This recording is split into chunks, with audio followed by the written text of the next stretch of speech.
Hey everybody, this is Jake with PackMan Sports with the video that I've finally been wanting to be able to do, which is the rating of each of the Packers' 9 draft picks. Now this is just a temporary rating because we don't know how each of these individual players who have been drafted by the Green Bay Packers for the 2021 draft class are going to pan out. So with that, let's get into it, and here we go with my temporary 5-star ratings on each pick from the first round to the 7th round of the 2021 NFL Draft. And starting off with the first round pick at number 29, the Green Bay Packers took one of the biggest positions of need, and they took a cornerback, one of the big Georgia cornerbacks, and they took the Eric Stokes instead of Tyson Campbell here at this spot. The big reasons why they took Eric instead of Tyson is his blazing speed. That is the thing that is talked about mostly about this guy, is that he can run. That is generally where the league is going, is being able to just fly around the field. That's something also is that Eric Stokes has really good ball skills. We have been able to see that he's pretty well versed, can play in both man and zone.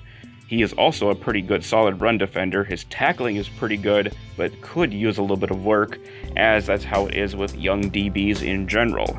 The cons is that he does lack short area agility and quickness. He's a little stiff in the hips, and that is something that could be a problem for him in zone coverage, as you are kind of expected to be able to need that in order to play in the short area in underneath coverage.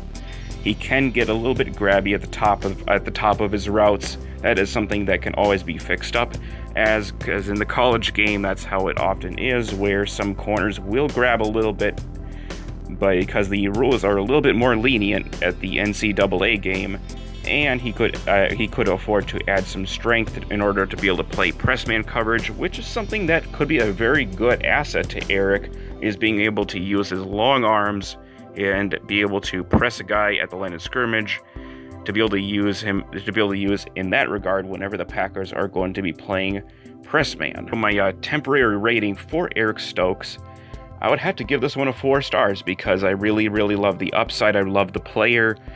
Was he possibly a second round pick? Yes, the Packers probably could have acquired him in the second round. A lot of teams had him probably in the 30s to the 40s, in that range. However, if the Packers decided to move down and was able to make an agreement with some team, they may have risked losing out on Stokes, as the Jacksonville Jaguars were a team that were looking for a corner, so they could have selected Stokes, and the Packers risk out on losing a very good, talented player in Eric. So I think it was the right decision to take Eric here at 29, young corner to develop behind Jair Alexander and Kevin King. And in the second round at pick 62, the Packers took the Ohio State center Josh Myers. And what can I say about Josh? This guy just screams Packer offensive lineman to me. He really has a lot of things what the Packers look for. They're looking for some effective run blockers to be able to help in the run game for Aaron Jones and A.J. Dillon. Versatility, that is something that all teams generally use, but the Packers love to be able to use versatile offensive linemen that can play all positions: guard, center, offensive tackle. The outside is probably not for Josh, so offensive tackle is probably out of the question. The Packers like to look for zone players, and Josh Myers is probably the best fit for the inside zone to be able to help out with AJ. Unfortunately, the downside is that outside zone may not be quite his forte, but he does have good movement skills and lateral mobility for the outside. So he's kind of more or less somebody that can probably play out in space in center, get up to the second level, and be able to help block in that regard. He is tough, smart. All are some good things to check off on the box when you look for a good starting center. And then you have some unfortunate cons, and which is why he was taken the second round. He's not really a natural bender, kind of stiff, and does play with some poor pad level at times, and can get pushed backwards a little bit easily. That is something that can all be worked on in time. To me, Josh Myers was just a really very much a consensus Packer pick to me. He was somebody that I had my eye on early all throughout the draft process, and I'm glad the Packers were able to come away with and being able to select him. So the pick here for Josh Myers to me is a 4.5 stars. Right here with this pick, we went with a guy named Rodgers, and spelled the exact same way as our quarterback, Aaron Charles Rodgers. So this is a weapon with the exact same name, and that's probably not why the Green Bay Packers selected Amari. The reason why the Packers took Amari here in the 3rd round by trading up from 92 to 85 was to select a slot receiver that could possibly do some stuff on the outside as well. This is an explosive player with really good hands, dynamic in the open field, can break tackles, very, very quick, and very quick to accelerate when he gets the ball in his hands. He could be very useful in all kinds of different ways. He can be useful on slants, anything over the middle. He can be used on bubble screens, and has a pretty good way of being able to track the ball in the deep game. This is very much a complete player, similar to that of a skill set that of a Randall Cobb, but has the body of a Ty Montgomery.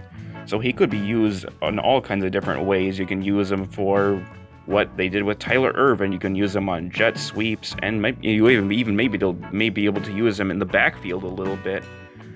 The big question going forward with Amari is, can he beat NFL press coverage? He was not challenged with that very much in college. He is very much a really, really good talent coming out, but there are some things to his game that could use a little bit of work, but he is very much a work in progress with a lot of high upside, and it's going to be very, very exciting to be able to see what Amari brings to the table for the Packers. So for this pick, I'm going to give this one probably 4.5 stars. I really, really like the pick of Amari, and I'm glad he is here in Green Bay. This pick here of Royce Newman was very much a very good value pick. I couldn't believe that Royce actually dropped into day 3. There was some talk about him possibly being selected in the 3rd round. There's just a lot to like about Royce. He's a really good fit for our zone blocking scheme, really quick off the snap, has good lateral agility, and he has allowed only 1 sack on 416 pass snaps, according to Pro Football Focus, and is a pretty good solid run blocker, which bodes well for our running backs in order to be able to get some blocking room so that way you can move guys around and keep those sticks moving. Some of the cons and probably why he dropped to the 4th round was that he may struggle with speed rushers as an offensive tackle. He can play up a little bit too high off the snap, and he does tend to lunge forward a little bit too much in the run game. Those are some of the cons that I saw pretty consistently on Royce. There are some questions about him being able to play right tackle. He does have experience at right tackle and has a lot of experience at left. So Royce is very much a work in progress. What you can get with him at right tackle, he probably may have to start out at guard. I especially love his movement skills as a guard, where you can pull him and you can get him out there in space and be able to go and take on some other defensive players. So you can work Aaron Jones on the outside zone and A.J. Dillon in the inside zone. For the value and the position, this one is a very good pick. I think I'll probably go with 4 stars here for Royce. TJ Slaton is a big, powerful nose tackle that is quick off the snap, plays with good hand usage, and is probably a better run defender than he is with the pass rush. However, he has a really good arsenal of some moves, but his bull rush is probably his best move, and he can even counter that with an occasional club or two. Look for TJ to be a good developmental nose tackle, to be able to spell Kenny Clark from time to time. That's where the cons kind of come in. He may only just be a zero-tech nose tackle, and he may only be a 2-down run defender at this point. He has an inconsistent motor and plays too upright against double teams, which that is something that a nose tackle will generally take on in the pros, are double teams. So TJ Slaton is very much a work in progress.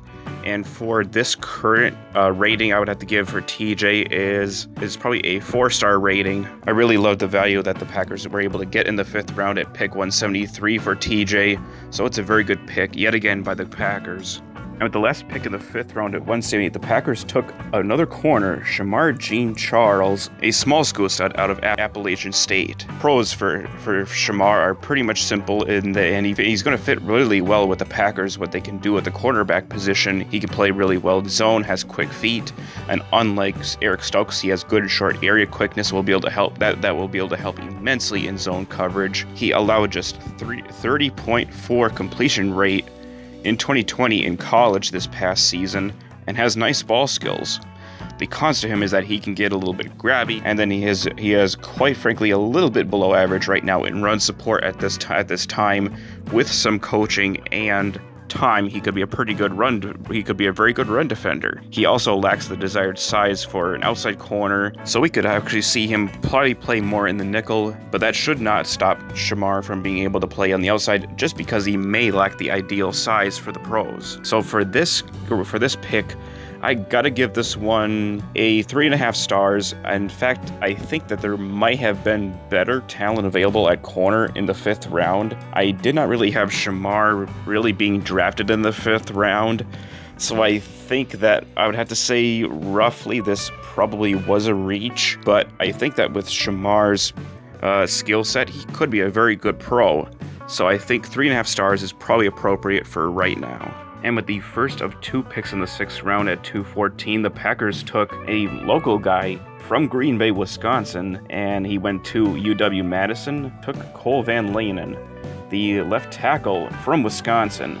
I really like this pick here because we were able to triple dip on the offensive line. That was something that was probably expected to happen, as the Packers usually tend to triple dip on certain areas. Some of the things to like about Cole is that he's an excellent run blocker, fires out the ball, really strong and powerful, plays with a mean streak, and does have play with pretty good hand usage and technique, which are all some pretty good things. They transition pretty well to the pros. However, the cons are somewhat troublesome. Let's just say he's very much a raw work in progress that could be a very valuable piece to the offensive line in the future. Unfortunately, I did see that he was not really a 6th round grade. I thought I was able to see 7th round to priority free agent grades on him, especially on NFL.com. So it probably looks like a reach, but at the end of the day, I don't scout. I just take a look at what I see from what I see online. I really like Cole, and I really think that he could be a very valuable piece to the offensive line, and being able to provide some depth, whether he plays at the offensive tackle spot or he plays at guard, which I think guard is where he's going to be needing to make the switch from offensive tackle to the interior because of the short arms and the foot quickness. There have been some things that can always be looked to be cleaned up in time, so I really like the pick here for the Packers. I think I'm probably going to go with 4 stars here with this pick. And just 6 picks later, in the 6th round, the Packers took Isaiah McDuffie, an inside linebacker. What can I say about him?